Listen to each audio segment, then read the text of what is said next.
নমস্কাৰ বন্ধুসকল, কি খবৰ আপোনালোকৰ?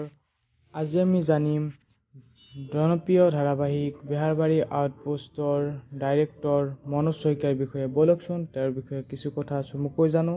মনোজ শইকীয়া এজন সুদক্ষ মঞ্চ অভিনেতাৰ লগতো এজন ভাল পৰিচালকো। বৰ্তমান তেওঁ বেহাৰবাৰীত কৰ্মৰত। তেওঁৰ ডেট অফ বাৰ্থ হৈছে 1976 মে' মাহৰ 18 তাৰিখ। তেওঁৰ জন্ম হৈছিল নগাঁও চতিয়াত।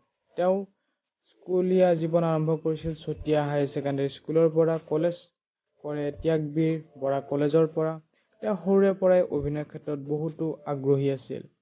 ৰাজেশ ভূঞাৰ পৰিচালনাৰে জানমণি অঞ্জনা আৰু পবিত্ৰ মাৰ্ঘেৰিটাৰ পৰিচালিত জোনবাই আদিত তেওঁ অভিনয় কৰে। তাৰ পিছত তেওঁ পৰিচালক ৰূপে কাম কৰিব লয়। তেওঁৰ ৱাইফৰ নাম হৈছে নয়না মণি শইকীয়া।